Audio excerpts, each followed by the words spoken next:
Assalamualaikum warahmatullahi wabarakatuh. Sahabat Rizka Story, sebelum kisah ini dimulai, mari bersama bersholawat kepada baginda Rasulullah. Semoga hati kita dilembutkan dan langkah kita dimudahkan. Dukung terus channel Rizka Story dengan menekan tombol subscribe, agar kisah penuh hikmah seperti ini terus hadir. Pernahkah kalian mendengar cerita nyata tentang seorang pria lusuh yang diremehkan? Lalu nasibnya berbalik melampaui dugaan semua orang. Mengapa seorang polwan cantik memilihnya? Apa yang dilihatnya selain pakaian kumal dan rambut panjang berantakan? Dan rahasia apa yang disembunyikan pria itu hingga membuat banyak orang kelak tertunduk malu? Dengarkan baik-baik, karena setiap detik dari kisah ini menyimpan pelajaran berharga. Pagi itu gang kecil di ujung pasar masih basah oleh sisa hujan. Seorang pria mendorong gerobak sayur dengan roda berderit pelan. Bajunya pudar, celananya belel, dan rambutnya panjang tak tersisir, menutupi sebagian kening. Di antara ikatan kangkung dan timun yang dingin oleh embun, matanya tampak tenang. Orang-orang memanggilnya dengan satu nama sederhana, Mas Sayur. Mas, tomatnya setengah kilo. Yang merah, ya, pinta seorang ibu dengan nada ragu. Seakan khawatir tangan kotor itu akan menodai plastik belanjaannya. Iya, Bu. Biar saya pilihkan yang utuh. Jawabnya pelan. Ia menimbang. Ia membungkus. Ia tersenyum tipis. Tak ada yang tahu. Di bawah senyum itu tersimpan sesuatu yang tak biasa. Sesekali tatapannya menyapu gang, menghitung waktu, seolah menanti tanda yang hanya dimengerti dirinya. Di sudut gang yang sama, Rani baru selesai mengatur lalu lintas pasar. Seragam birunya rapi, wajahnya bersih, langkahnya tegap. Ia polwan yang dikenal tegas, namun tutur katanya lembut. Pandangannya berhenti pada Mas Sayur yang menunduk ketika seorang pedagang lain menghardik. Geser, Mas. Gerobakmu menghalangi. Tahu, tukas pedagang itu. Mas Sayur menghela napas, menggeser roda dengan hati-hati. Rani mendekat. Mas, sini. Biar saya bantu. Ucap Rani seraya menahan gerobak agar tidak tergelincir. Terima kasih, Mbak. Katanya singkat. Nama saya Rani. Kalau dorong di masjid kecil sana jalannya lebih rata. Mas tidak harus melawan arus belanja. Ujar Rani, menunjuk gang samping. Mas Sayur mengangguk. Baik, Bu Rani. Panggil Rani saja. Balasnya sambil tersenyum. Sejak pagi itu, Rani sering terlihat di dekat gerobak yang berisik itu. Bukan karena iba semata, melainkan karena ia menemukan sesuatu yang tak banyak dimiliki orang di pasar itu. Ketika pembeli menawar dengan nada tinggi, Mas Sayur tidak membalas kasar. Ketika dituduh mengurangi timbangan, ia mempersilakan menimbang ulang, bahkan menambah beberapa biji cabai tanpa protes. Ketika ditertawakan karena rambut panjang berantakan, ia tetap menunduk, tidak sibuk membela diri. Mas tidak marah kalau dihina begitu, tanya Rani suatu siang, saat mereka berteduh di teras toko yang tutup. Marah itu mudah, Rani. Menjaga hati agar tetap jernih, itu yang sulit, jawabnya. Kau bicara seperti guru agama, seloroh Rani, tertawa kecil. Saya cuma belajar dari hidup, katanya, menatap hujan yang jatuh lurus seperti benang-benang perak. Waktu berjalan. Rani mulai menyadari, setiap kali ia bertugas di sekitar pasar, Mas Sayur selalu tahu kapan harus berlindung sebelum keributan terjadi. Ia tahu kapan seorang copet menyelinap, kapan seorang anak kecil terpisah dari ibunya, kapan sebuah truk sayur akan selip di tikungan. Seakan ia membaca pola dengan ketenangan yang aneh. Mas bagaimana bisa tahu semua itu? Tanya Rani pada sore yang lengang. Kalau kita mau diam sebentar, dunia suka berbisik. Jawabnya. Di rumah, keputusan Rani untuk menerima lamaran Mas Sayur membuat keluarganya terkejut. Rekan-rekan di kantor lebih keras lagi suaranya. Bisik-bisik berubah menjadi cemooh. Kau bercanda, kan, Rani? Menikah dengan tukang sayur rambut kusut. Banyak yang lebih layak, kata seorang rekan dengan sinis. Kalau mau hidup sederhana, jangan serendah itu juga. Timpal yang lain. Rani menatap lantai. Dadanya sesak, tetapi suaranya mantap. Aku sudah memilih. Hari akad tiba sederhana. Tak ada pelaminan mewah, hanya tikar pandan dan lampu bohlam yang hangat. Mas Sayur duduk tenang, mengucap ijab kabul dengan suara yang dalam. Rani menangis pelan, bukan karena malu pada mata-mata yang mencibir, tetapi karena merasa yakin pada sesuatu yang tak bisa dijelaskan. Malam pertama setelah pernikahan, mereka duduk di ruang tamu kecil. Rani meletakkan secangkir teh. "Mas," suara Rani bergetar. "Aku tidak buta pada omongan orang. Aku tahu ini berat. Tapi aku percaya pada mata yang kulihat setiap hari di pasar. Mata yang tidak berlari saat dihina.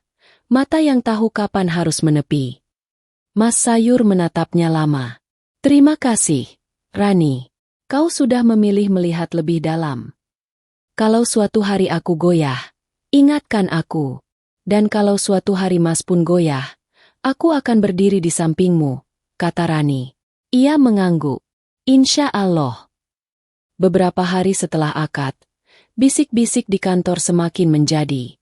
Setiap Rani masuk apel pagi, ada senyum miring yang tidak pandai disembunyikan. "Rani, suamimu jualan di mana hari ini? Biar kami patroli, takut ada yang menawar terlalu murah," ejek seorang polisi sambil tertawa kecil.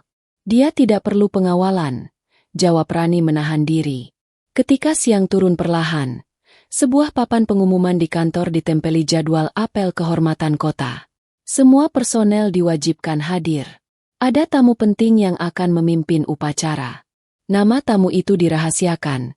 Hanya tertulis seorang perwira tinggi yang baru kembali dari penugasan panjang. Sore itu di rumah, Rani mendapati Mas Sayur duduk menajamkan pisau sayur. Di sampingnya, sebuah tas kain yang selalu ia bawa tampak terbuka sedikit. Sinar logam tipis memantul dari dalam, bukan dari pisau. Rani hampir bertanya, tetapi menahan diri. "Mas," ucap Rani, "besok aku ada apel kehormatan. Aku mungkin pulang agak malam." Mas Sayur mengangguk. "Baik, jaga diri." Rani memperhatikan tangannya. Cara ia menajamkan pisau begitu presisi, sudutnya tepat, gerakannya tidak tergesa. Bukan gerakan orang yang belajar sehari dua hari.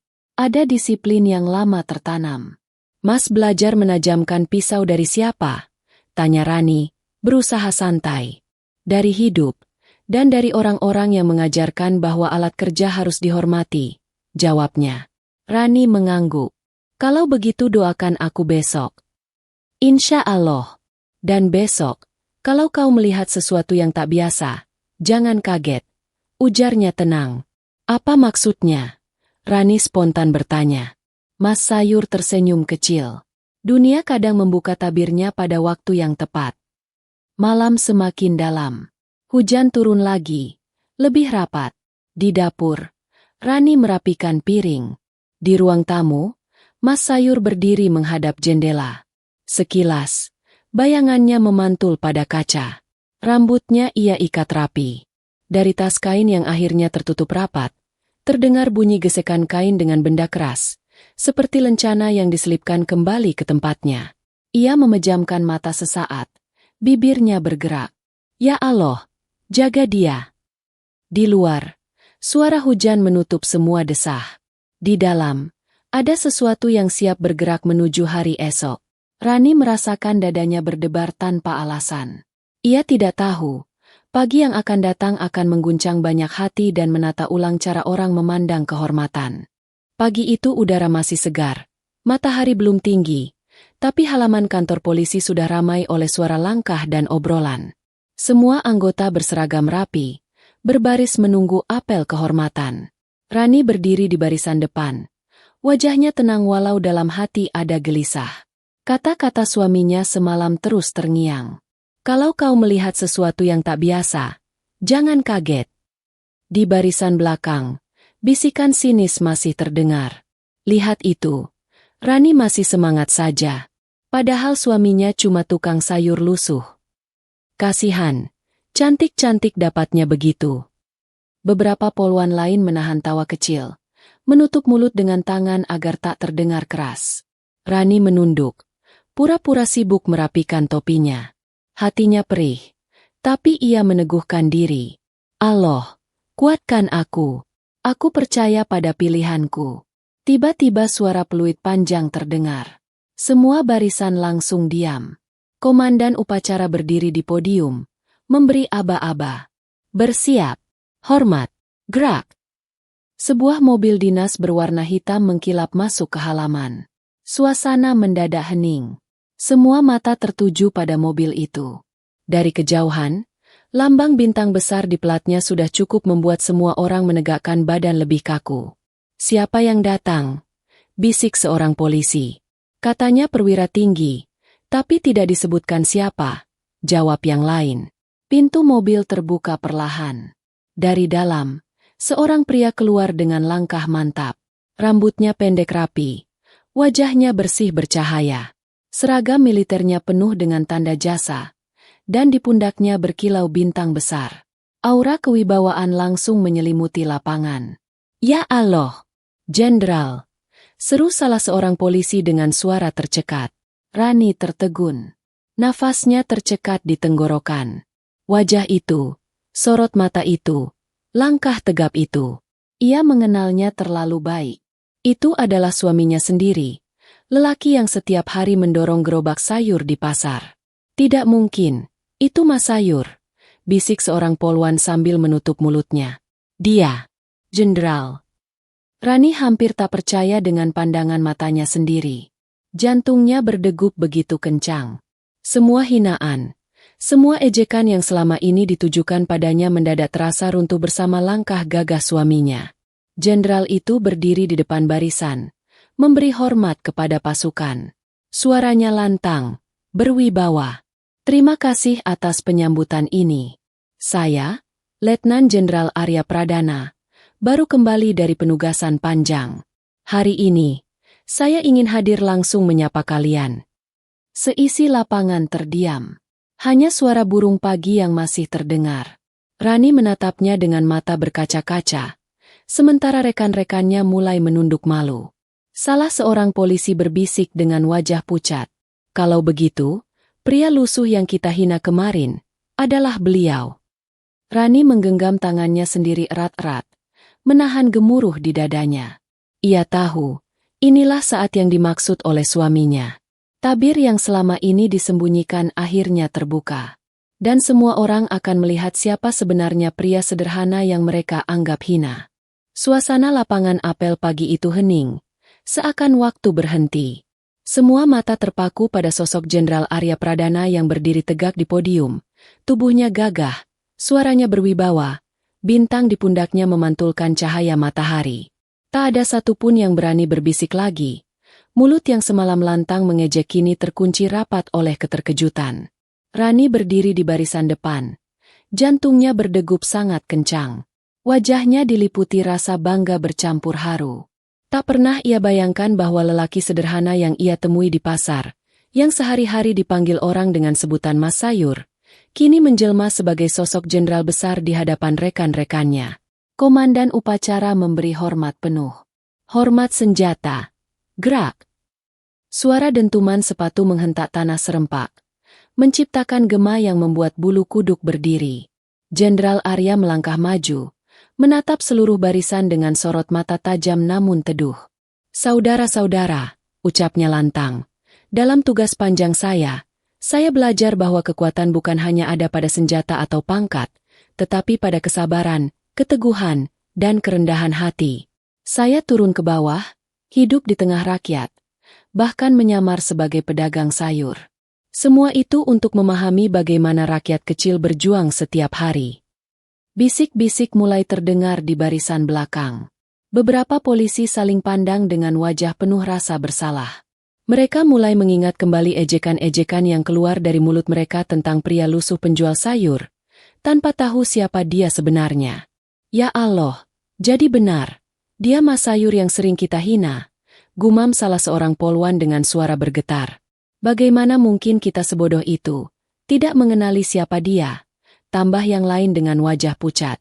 Rani menahan air matanya. Dadanya sesak. Namun kali ini bukan karena sakit hati, melainkan karena rasa bangga yang membuncah. Kata-kata suaminya terngiang jelas. Kalau suatu hari kau melihat sesuatu yang tak biasa, Jangan kaget. Kini ia benar-benar memahami maksud kalimat itu. Tiba-tiba, suara Jenderal Arya meninggi, memecah suasana.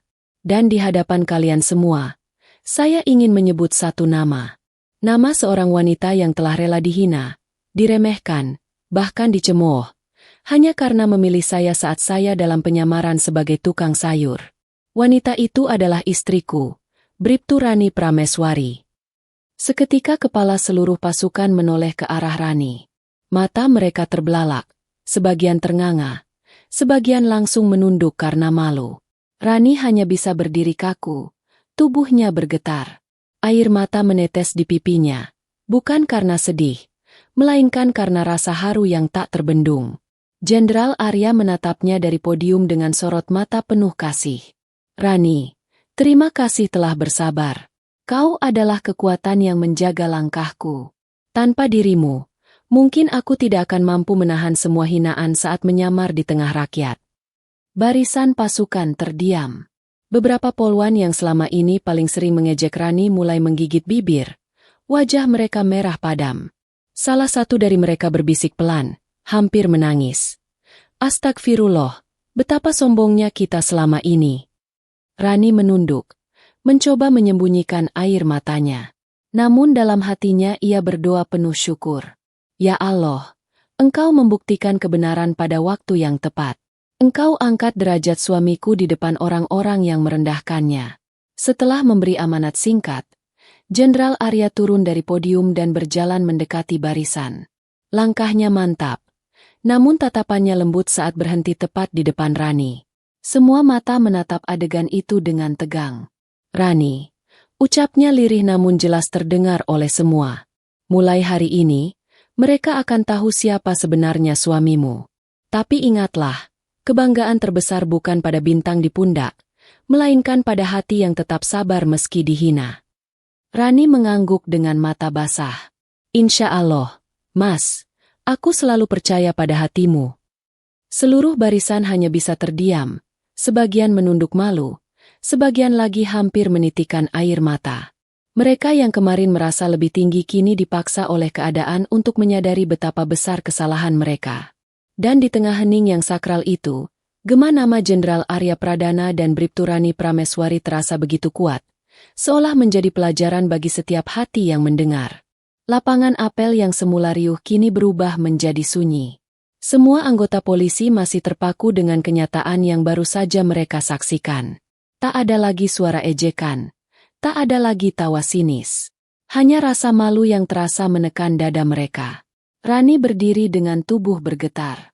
Air matanya belum berhenti jatuh. Namun kini wajahnya dihiasi senyum bangga.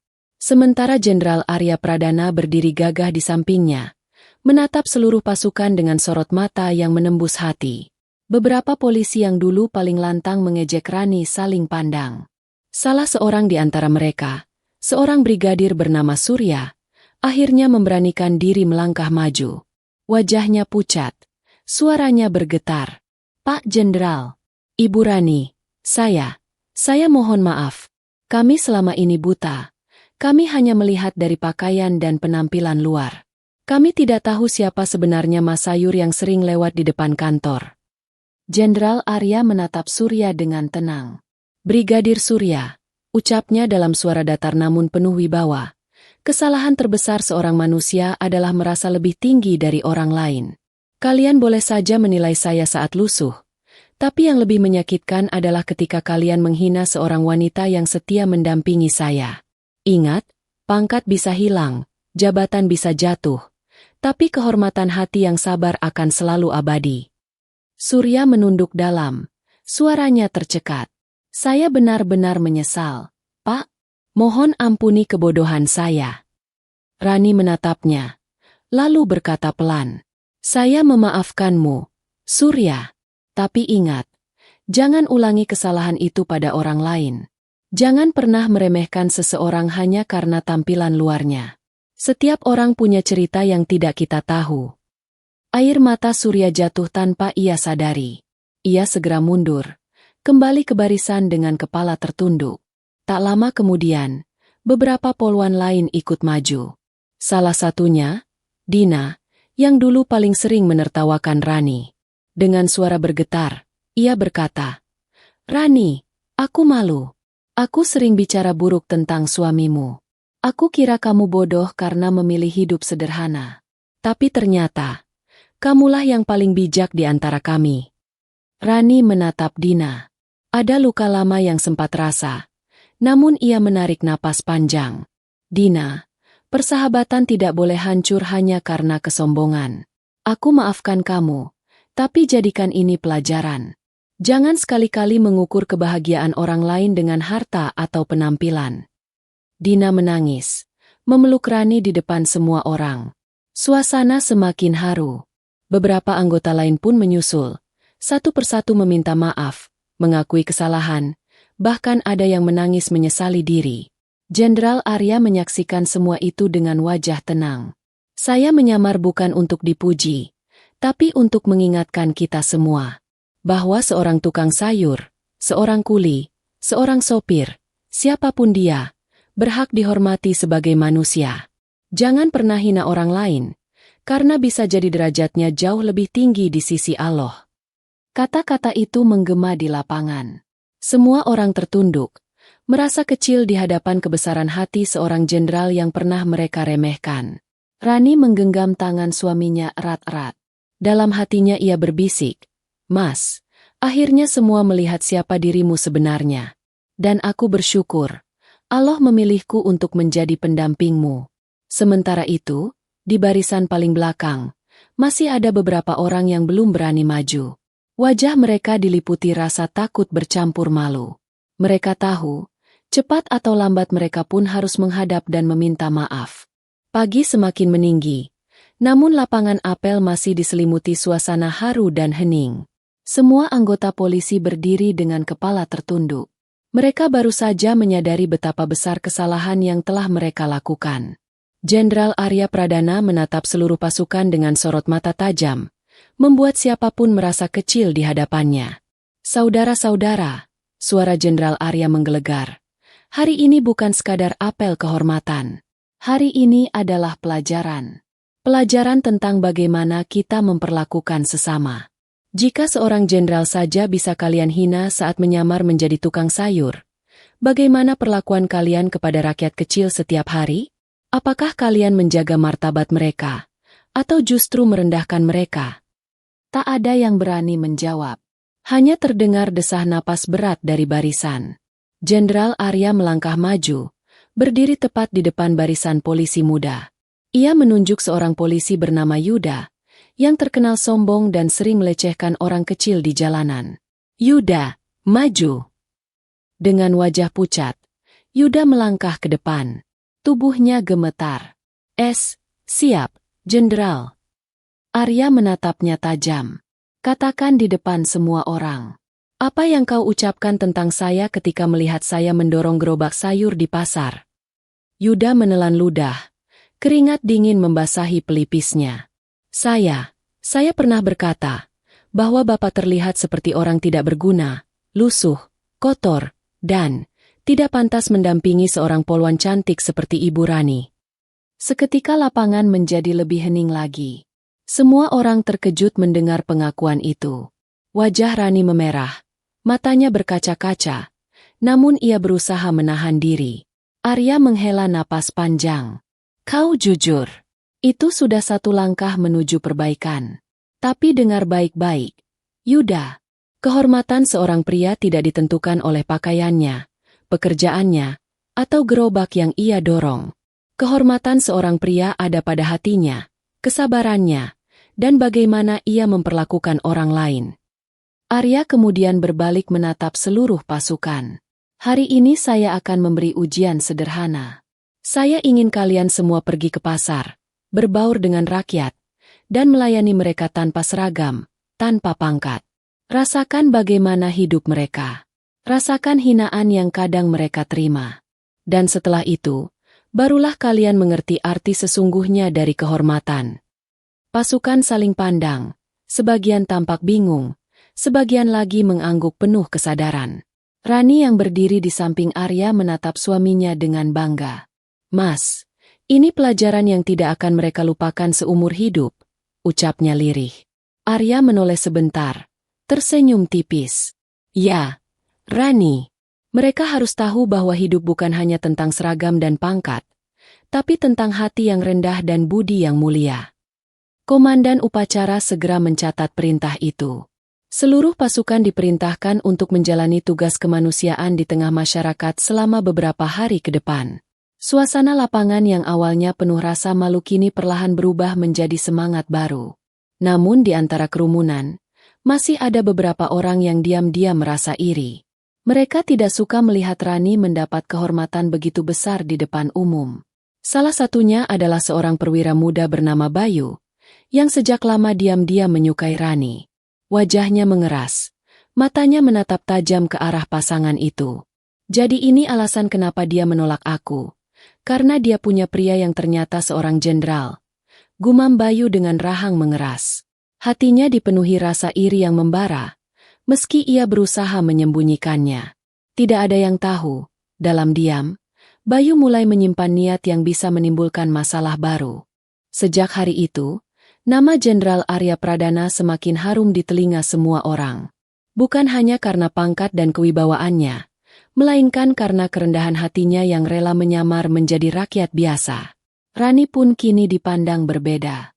Yang dulu diejek karena menikahi tukang sayur, kini justru dihormati sebagai istri seorang jenderal besar. Namun di balik suasana itu, ada hati yang tersakiti. Bayu, perwira muda yang diam-diam menaruh hati pada Rani sejak lama, merasa terhina. Baginya, kenyataan bahwa Rani menolak cintanya lalu memilih pria lusuh penjual sayur, yang ternyata seorang jenderal, adalah pukulan telak yang mengoyak harga dirinya. Di ruang istirahat markas, Bayu duduk bersama dua rekannya. Suaranya pelan, penuh amarah yang ditahan. Tidak adil. Aku yang punya pangkat jelas, wajah bersih, masa depan cerah, tapi Rani menolak aku. Dia lebih memilih pria yang pura-pura lusuh. Dan sekarang, semua orang memujanya. Aku tidak bisa diam. Salah satu rekannya, Tony, menatap khawatir. Bayu, hati-hati bicara. Itu Jenderal Arya. Kalau sampai beliau tahu kau punya niat buruk, habislah karirmu. Bayu mengepalkan tangan. Aku tidak akan menyerangnya secara langsung. Aku akan cari cara halus. Setiap manusia punya kelemahan. Dan aku yakin, Rani adalah kelemahan Jenderal Arya. Sementara itu, di rumah sederhana mereka, Rani tengah menyeduh teh untuk Arya. Suasana rumah hangat, meski perabotan masih seadanya. Arya duduk di kursi kayu, melepas sepatu bot militernya. Wajahnya yang biasanya tegas kini terlihat lembut. Rani, ucap Arya, aku tahu hari-hari kemarin berat bagimu, tapi kau sudah membuktikan kesetiaanmu. Aku berterima kasih. Rani, kau adalah bagian terkuat dari hidupku. Rani tersenyum, matanya berkaca-kaca. Mas, aku hanya melakukan apa yang seharusnya. Bukankah seorang istri memang harus setia pada suaminya? Arya mengangguk. Insya Allah. Dan aku berjanji, aku akan selalu menjagamu, apapun yang terjadi. Malam itu, mereka berdua duduk berdua di teras rumah. Hujan tipis turun, angin berhembus lembut. Mereka tidak tahu, dari kejauhan ada sepasang mata yang mengintai. Bayu berdiri di bawah pohon, tubuhnya basah oleh hujan, namun tatapannya penuh dendam. Rani, kalau aku tidak bisa memilikimu, maka aku akan pastikan kau tidak akan hidup tenang bersama dia. Gumam Bayu lirih, suaranya nyaris tenggelam oleh suara hujan. Keesokan harinya, pasukan mulai melaksanakan perintah Jenderal Arya, terjun ke pasar, membantu rakyat, dan merasakan hidup sederhana. Semua anggota terlihat sibuk, menyamar sebagai tukang becak, penjual makanan, hingga kuli panggul. Mereka mulai memahami betapa berat kehidupan rakyat kecil. Namun di sela kegiatan itu, Bayu diam-diam menyusun rencananya.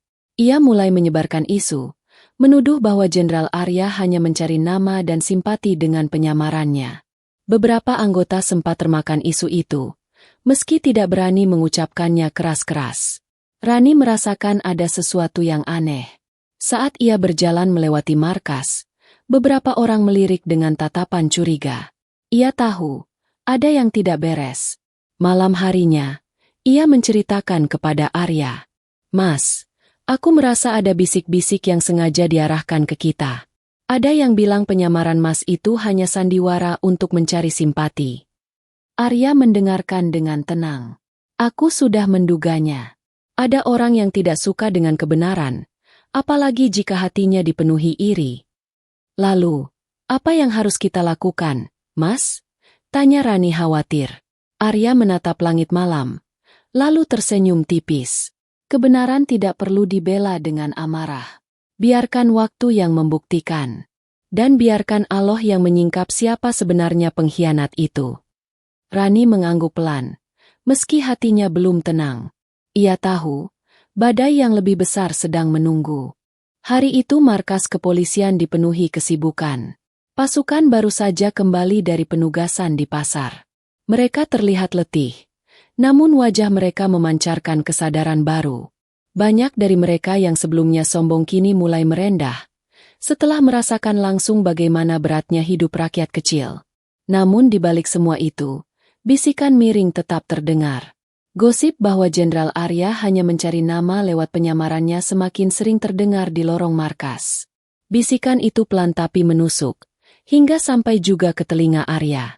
Di ruang kerjanya, Arya duduk bersama Rani. Wajahnya tenang, meski hatinya tahu ada pengkhianat di dalam tubuh pasukan. Rani, katanya dengan suara dalam, akan ada peristiwa besar hari ini. Allah sedang membuka tabir siapa sebenarnya yang menebar fitnah. Belum sempat Rani bertanya, pintu diketuk keras. Komandan upacara masuk dengan wajah panik. Pak Jenderal, ada laporan. Dokumen strategi operasi rahasia kita tersebar di luar. Sepertinya ada kebocoran informasi. Arya berdiri, sorot matanya tajam. Siapa yang terakhir mengakses dokumen itu? Komandan menunduk, ragu untuk bicara. Namun akhirnya ia menyebut satu nama. Perwira muda. Bayu. Jenderal. Rani terperanjat. Dadanya berdesir. Teringat bagaimana Bayu selalu menatapnya dengan tatapan berbeda. Mas, jangan-jangan. Arya mengangkat tangannya, memberi isyarat agar Rani tenang. Bawa Bayu ke aula. Kita akan buktikan semuanya di depan pasukan. Aula markas dipenuhi ratusan polisi. Semua berbaris, menunggu penjelasan. Di depan, Bayu digiring masuk dengan wajah pucat. Ia mencoba tenang. Namun keringat dingin membasahi pelipisnya. Arya berdiri tegak di podium. Suaranya menggema. Saudara-saudara, hari ini kita belajar bahwa kehormatan tidak diukur dari pangkat, seragam, atau harta.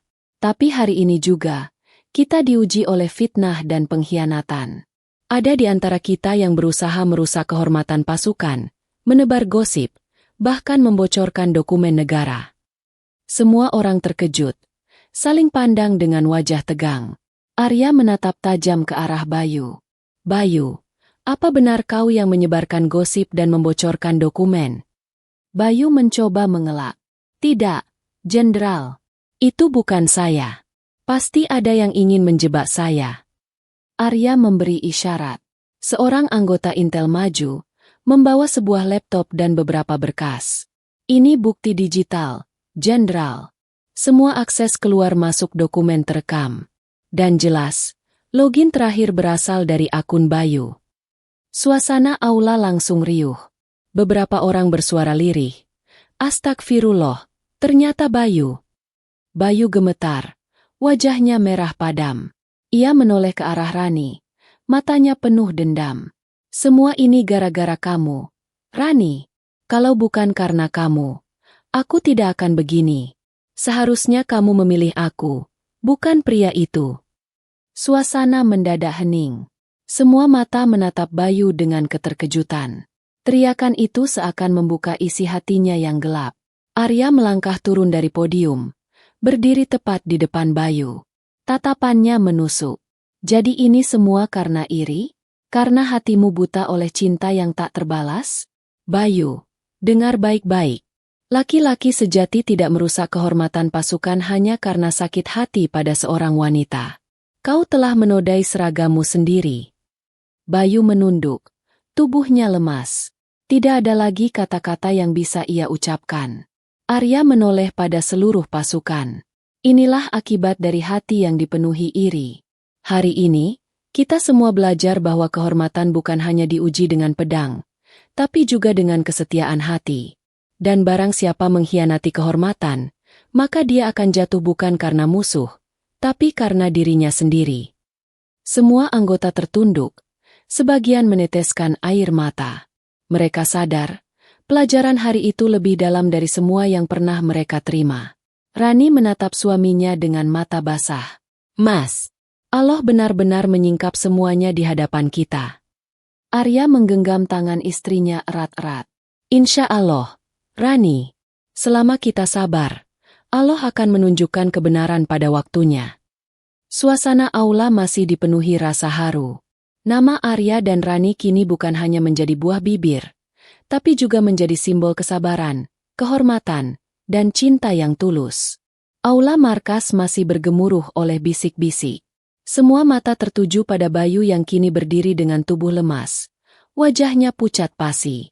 Seorang perwira muda yang selama ini dikenal angkuh dan licik akhirnya terungkap di depan seluruh pasukan. Komandan upacara melangkah maju, memberi hormat kepada Jenderal Arya. Perintah, Jenderal, apa yang harus kami lakukan terhadap Bayu? Arya menarik napas panjang, matanya menatap seluruh pasukan. Keadilan bukan milik pribadi. Bayu akan diproses sesuai hukum militer. Tidak ada yang kebal dari aturan. Tidak peduli pangkat atau jabatan. Seragam ini bukan hanya kain, tetapi kehormatan. Dan siapa yang menodainya, harus mempertanggungjawabkan. Bayu terduduk. Wajahnya basah oleh air mata dan keringat. Ampuni saya, Jenderal. Saya dibutakan oleh iri dan dendam. Saya hilaf. Suaranya bergetar, hampir tak terdengar. Arya menunduk sejenak. Lalu berkata dengan suara tenang, Bayu, aku memaafkanmu sebagai manusia, tapi sebagai seorang prajurit, kau tetap harus menerima hukuman. Semoga ini menjadi pelajaran bagimu, dan juga bagi semua yang hadir di sini. Pasukan menunduk. Suasana hening penuh haru. Setelah Bayu digiring keluar untuk diproses, Arya kembali berdiri di podium.